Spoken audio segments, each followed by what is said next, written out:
Republicans love to engage in what we like to call rewrite therapy.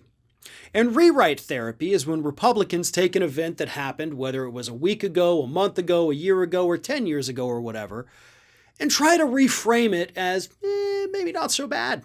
Or maybe it wasn't what you thought it was. We have seen them do this, by the way, with all the justifications for the Iraq War that turned out to be false. They did it with the so-called economic genius of Ronald Reagan that tanked the U.S. economy multiple times during his 8 years in office.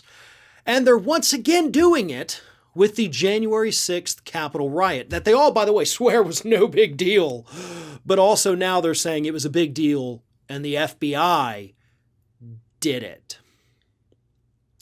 This is the conspiracy theory being pushed by people like Tucker Carlson. Tucker Carlson openly questioned on the air recently, like, was the FBI involved? And they always pose it, by the way, like as a question or saying, we need answers, we need investigations.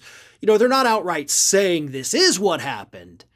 They're just trying to question the narrative and saying, we don't know what happened. Matt Gaetz is doing it, Marjorie Taylor Greene, Tucker Carlson, as I mentioned, and many others, including Donald Trump's new spokesperson, went on conservative media recently trying to push this narrative. And of course, what they're doing is try to deflect from the fact that these were their supporters, and we know that they were their supporters, who committed these atrocities on the Capitol on January 6th. There is no denying that.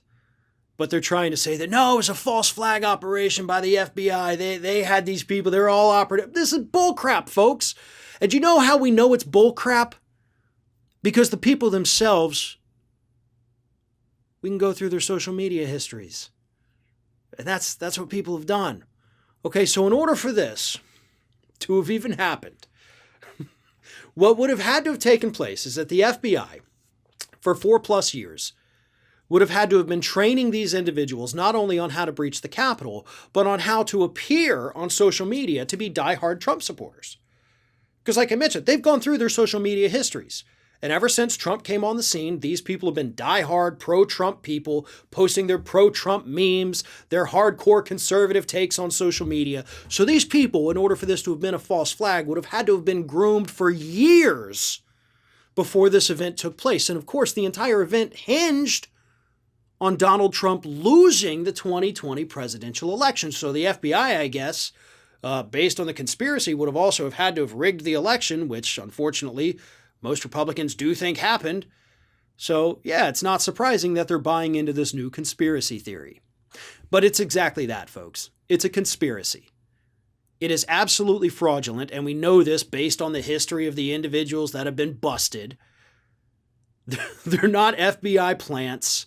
There were not FBI plants among the crowd. Hell, you had Republican lawmakers taking part in it, excuse me.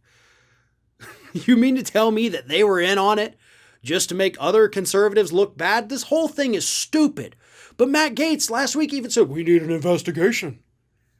You know what? Go ahead. Go ahead and investigate. I don't even care anymore. Go ahead and investigate to your heart's content. All it's going to prove definitively is that these were your supporters, these were your voters, these were your people that committed these atrocities. So if you want to investigate it, go ahead. Do your worst, because we all already know the truth.